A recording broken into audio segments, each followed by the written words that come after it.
Iran যুদ্ধে পরাস্ত হবার পর থেকেই শুরু হয়েছে আমেরিকার অসম্মানের যাত্রা।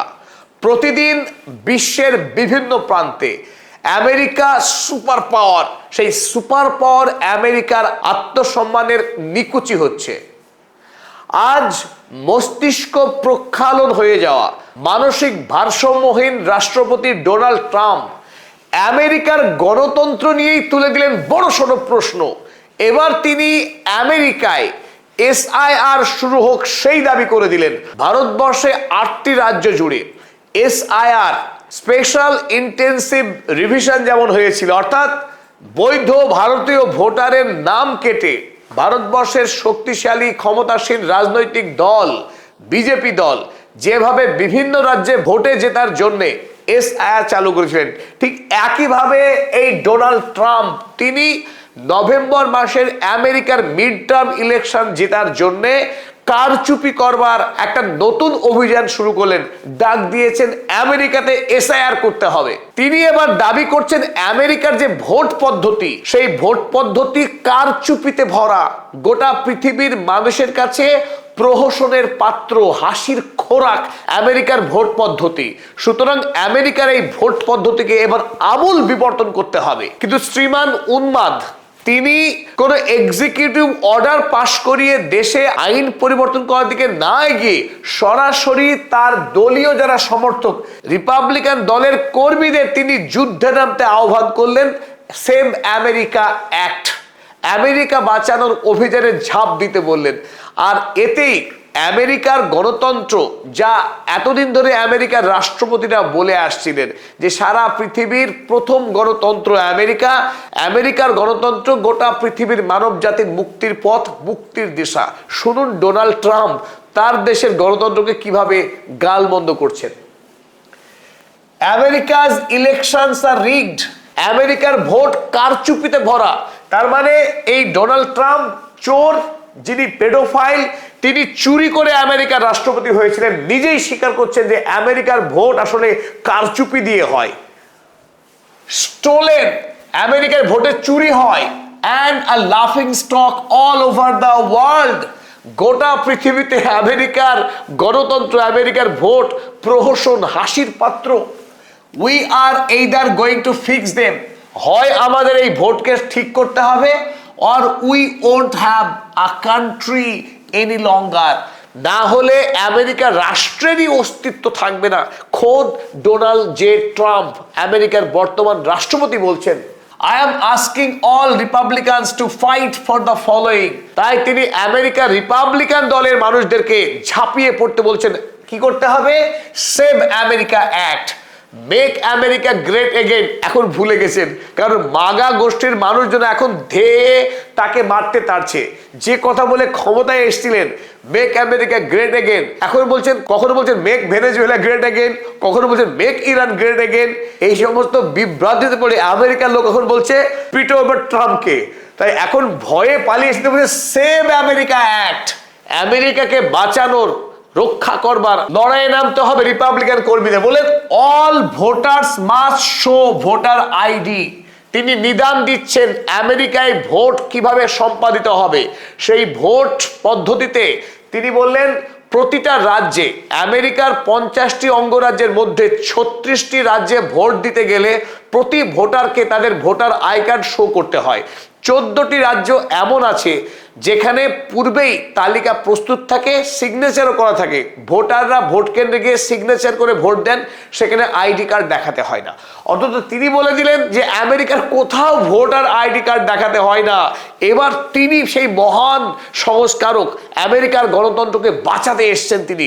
যদিও রাষ্ট্রপতি চুরি করেই হয়েছেন, কিন্তু এবার তিনি আমেরিকার গণতন্ত্রকে বাঁচাবেন। তাই বলছেন প্রতি রাজ্যের ভোটে, এমনকি ফেডারেল ভোটেও আই কার্ড শো করতে হবে ভোটারদের। 2 নম্বর, all voters must show proof of citizenship in order to vote। দ্বিতীয় কথা, আমরা কেন বলছিলাম যে আমেরিকায় এসআইআর হচ্ছে, প্রতি ভোটারকে নিশ্চিত করতে হবে তারা আমেরিকার নাগরিক। যতক্ষণ না তারা নাগরিকত্বের প্রমাণ দাখিল করতে পারবেন ভোট কেন্দ্রে, ততক্ষণ তাদেরকে ভোট দিতে দেওয়া হবে না। ভারতবর্ষের পশ্চিমবঙ্গ রাজ্যে অত্যন্ত দুর্ভাগ্যজনকভাবে 30 লক্ষের মতো মানুষকে ভোট দেওয়ার অধিকার থেকে বঞ্চিত করা হলো এই 2026 সালের পশ্চিমবঙ্গ রাজ্য বিধানসভা নির্বাচনে। তাই একটা বৃহত্তর ভোটারকে ভোট দান থেকে বিরত রেখে বঞ্চিত করে একটি রাজনৈতিক দল তারা ক্ষমতায় আসীন হতে চাইছে। অনুরূপভাবে ডোনাল্ড ট্রাম্প ইতিমধ্যেই আইএসের মহাতাণ্ডব চালিয়ে আমেরিকা যুক্তরাষ্ট্রে ইতিমধ্যেই এক সন্ত্রাসের পরিবেশ তৈরি করেছে আমেরিকার মধ্যে। এবার তিনি নতুন দাবি জানালেন, প্রতি ভোটারকে আগে নাগরিকত্বের প্রমাণ হাতে হাতে, তারপরে ভোট দান। নাগরিকত্বের প্রমাণ না দিতে পারলে ভোট দান তারা করতে পারবে না।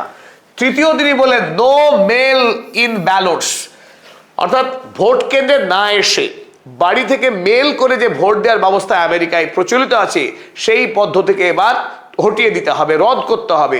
কারণ এই পদ্ধতিকে কাজে লাগিয়ে আমেরিকার গণতন্ত্র থেকে প্রচুর পরিমাণে কারচুপি হয়, ভোট চুরি হয়। তাই তিনি এই পদ্ধতিকে অবিলম্বেই তুলে দিতে বললেন। যদিও এই প্রথা চালু থাকবে, তিনি দাবি করছেন অসুস্থ এবং যারা শারীরিকভাবে বিকল বা অক্ষম তারা ভোট দেবে ইন ব্যালট মাধ্যমে। সব মিলিয়ে আমেরিকার ডেমোক্রেসি যে লাফিং স্টাফ, আমেরিকার ডেমোক্রেসি যে হিপোক্রেসি, ইটস এ ফার্স, সেই কথা খোদ ডোনাল্ড ট্রাম্প বলছেন। আর এতেই আরো একবার আমেরিকার গণতন্ত্রের যেটুকু সম্মান বেঁচে ছিল সেই সম্মানটুকুকে নিয়েও খেলা করতে শুরু করলেন আমেরিকার রাষ্ট্রপতি ডোনাল্ড জে ট্রাম্প। আমেরিকার সম্মানহানির এখানেই শেষ নয়। গতকাল জার্মানির চ্যান্সেলর ফ্রেডরিক মার্জ, যুদ্ধবাজ চ্যান্সেলর কোনো সন্দেহ নেই, আমেরিকা ইরান হামলা করবার কয়েকদিন আগেই তিনি দাবি করেছিলেন ইরানের আয়াতুল্লাহ খামেনেই রেজিম অবিলম্বেই পতন হবে। যদিও যুদ্ধে আমেরিকা ইসরায়েলের সাথে আসতে পারেননি, কিন্তু একটি কথা গতকাল তিনি সত্য বলেছেন, কি ইরান আমেরিকাকে অপদস্থ করছে, আমেরিকার সম্মান নিয়ে ইরান খেলা করছে। তার জন্য তিনি ইরানকে কিছুটা তিরস্কারও করেছেন। তিরস্কার করুন আর যাই করুন, একটি কথা পরোক্ষভাবে তিনি মেনে নিয়েছেন যে ইউরোপ আজ স্বীকার করছে আমেরিকাকে পরাস্ত করেছে যুদ্ধে ইরান, এর থেকে বড় প্রাপ্তি আর কি হতে পারে। এশিয়ার কোটি কোটি মানুষ দাবি করছে আমেরিকা হেরেছে, আমেরিকা হেরো।